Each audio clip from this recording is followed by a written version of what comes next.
the faffing around video more than anything else. I've got a load of meat trimmings. It was roast beef, and I've got some meat trimmings. I normally give them to friends who have got dogs as a treat for dogs. You know, I mean, it's nice. It just gets to the stage where you can no longer small that you can't carve it. So I was kind of thinking what we should do with it is we should do something different for a change, and why can't we just turn it into like beef ragu, which will be nice, and then I'll be able to enjoy the benefits of that, and maybe even do something else with it, maybe even jar it up. So there's all these kind of bits, like the offcuts. So what we'll do, it's not really suitable, it's beef that's suitable for roasting, not really beef that's suitable for slow cooking, but we can get around that by just cooking it for a long time as well. And there's some nice bits of, some nice bits of connective tissue as well. So there's that, which is as tough as leather. There's a bit of meat on the other side, but as that cooks down, that will break down and give us lots of nice gelatin going into the meat sauce as well. So they're going to go in, and we'll pick them out. So that's a decent enough size. That can go in by itself. There's all these shredded bits. They're definitely going to go in. And then there's these tougher bits here, which are kind of the crispy bits from the outside. They're going to go in just as they are. And then what we'll do is we'll cook it all down, and then we'll pick through it, and we'll pick out. See, it's tender. It's just roasting beef. It's just, you know, whereas you'd normally use like a cheaper cut of meat, this is more like a medium cut of meat. So there's that, which is just like a bit of weird shape. So some of them will want a bit of cutting up. That's a slice that didn't work. This one will be into three like that. Bit of connective, keep that whole. That's connective tissue and a bit of meat and a bit of fat. The fat will do good. That's a chunk of meat. So that'll go in. It's a bit smaller, just a little bit more manageable. That's okay, that can go in half. See, that's just where two lumps of muscle join. That's kind of not. That can go in. A bit more connective tissue with a bit of fat. That's from the end of the. That's super tender as that. I don't know what. It's from a silver side, is this? And that's from one end of the silver side, and it's just the best part of the silver side. And I keep needing to ask the butcher about it. I'll ask the butcher about it next time I buy a silver side, and we'll find out what that part is. But it's just falling to bits, super tender is that part of the silver side. And then we've got some bits of fat. Do I want to put the fat in? No. So that's that. That's that. That can be lopped in half. So what we'll do is we'll kind of do it like a bit like a pulled pork. So we'll kind of cook it down for hours and hours and hours and hours and hours, and then we'll go through it and we'll shred all the. See, do I really want to put that? It's going to be flavour, isn't it? We're going to pick it out anyway. Let's put that in as well. So that fat's going to go in as well. So I'll pull it. What we'll do is we'll pull all the bits of meat out, and we'll shred the bits of meat up like you would do a pulled pork. That's okay. So even if the meat doesn't break down after maybe 4 hours of cooking, if it doesn't break down enough that it can be pulled apart, that's fine. That's fine. What will happen after those 4 hours? We will have extracted all the kind of flavour and goodness from the meat anyway, so we'll have a really good meat sauce. So that's that. And it's just what I used. I used 3 onions, and I used I suppose the equivalent of 3 tins of cheap tomatoes. Always cheap tomatoes that I use. More the reason because they are cheap, and more the reason of budget wise.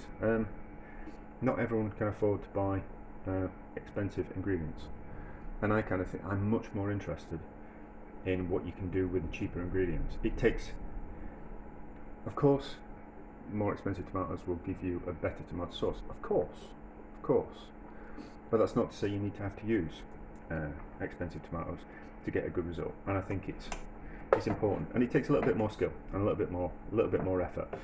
And you can then take that skill and effort and equate it to better tins of tomatoes and all that kind of stuff. It's just you know, I just think about people's budgets, and not everyone can afford to buy expensive San Marzano tomatoes. But anyway, so bring it up to a simmer, and then we'll cook it for 3 hours, 4 hours. We'll see how it kind of turns out, and then we'll go through it, and we'll kind of make some nice beefy ragu-y type of sauce.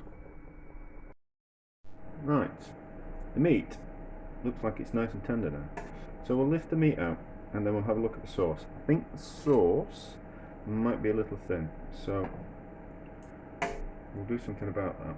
I think I looked at that earlier. Oh no, that's tenderized. That's okay. Yeah, the sauce is potentially a little bit thin, so we'll. It's alright if you want to use it for like a baked pasta dish. If you just wanted to put sauce onto pasta, that's a little bit too thin. So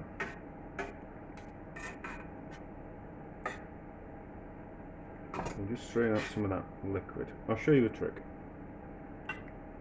There's two ways that you can make a sauce a little bit thicker. You can boil the sauce with everything in it, which is the only danger of that is that you make the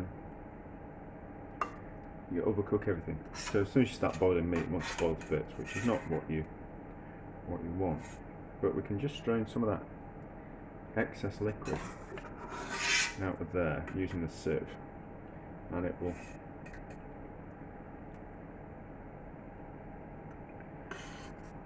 the sieve will catch the pulp, the excess tomato pulp, and then the liquid will kind of travel through, and then we can into another pan, and then we can boil that water off, and then add the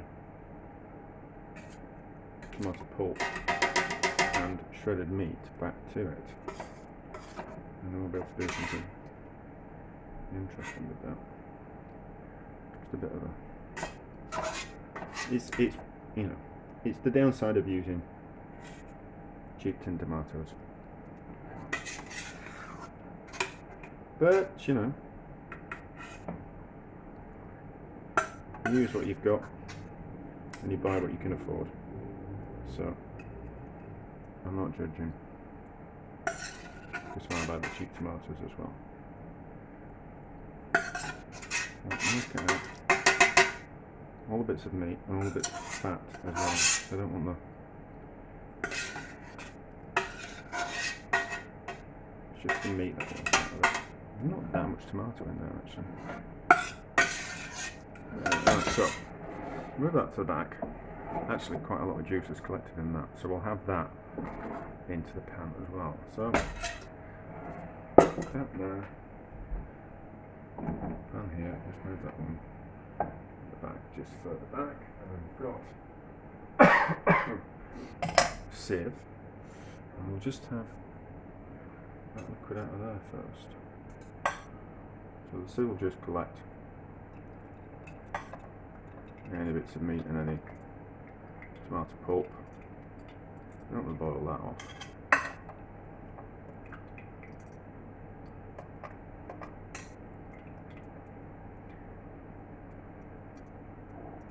But you just see what I'm doing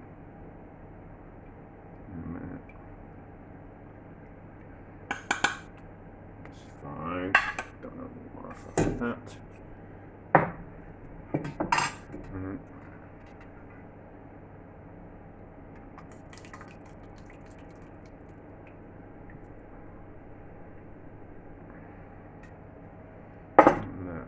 so you'll see there's lots of liquid coming out of the tomato. Which doesn't happen if you buy better quality tins of tomatoes, but there we go. So what we'll do, you could boil all the tomato and the pulp and the liquid if you wanted, but that's more liquid, that's more volume, so that'll take longer. So by just straining out this liquid, you can boil that kind of quite quickly and it'll speed up the process. We'll just do that. We don't want to push any of the tomato pulp through the sieve. You just want to get rid of any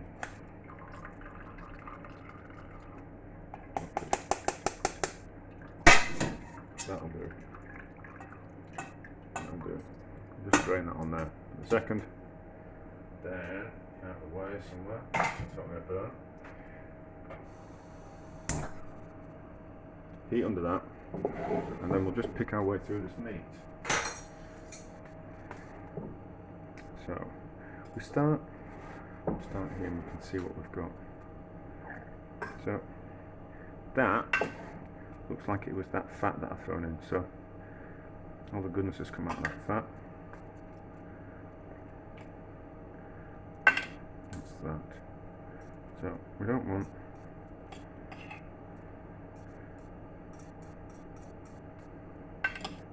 that's right, so that can be the waste pile.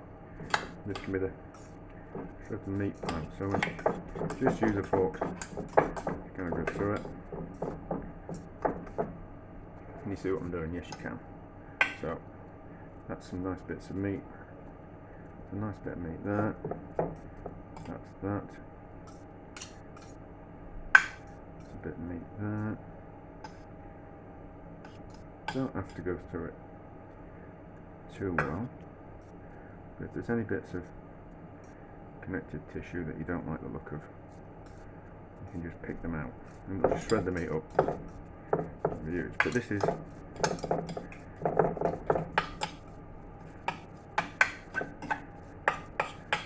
worked. So we'll just see if we can find some. If there's anything that's not as tender as you'd like, that's just not as tender as I'd like. That's nice and tender. As you can see, so that's boiling now. Much easier to boil the liquid. If you start boiling tomatoes, it wants to start sputtering everywhere, so you get bubbles and it wants to start splashing. It splashes the cooker, whereas you're just boiling a liquid like that, it'll just reduce kind of quite quickly. So it's just the tip of the day, that. So I don't want that bit, that's a bit pappy. That meat underneath is nice.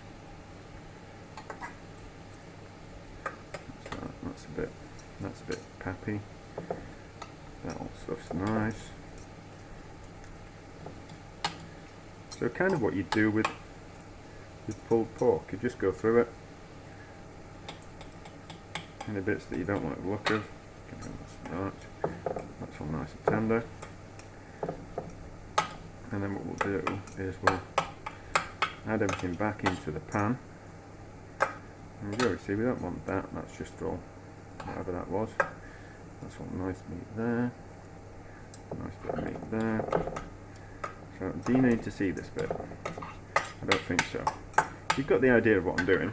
We're reducing that, we're picking through the meat, and then we'll add it all back together. So I'll pause, finish this bit, and then we'll get back to where we are. I just need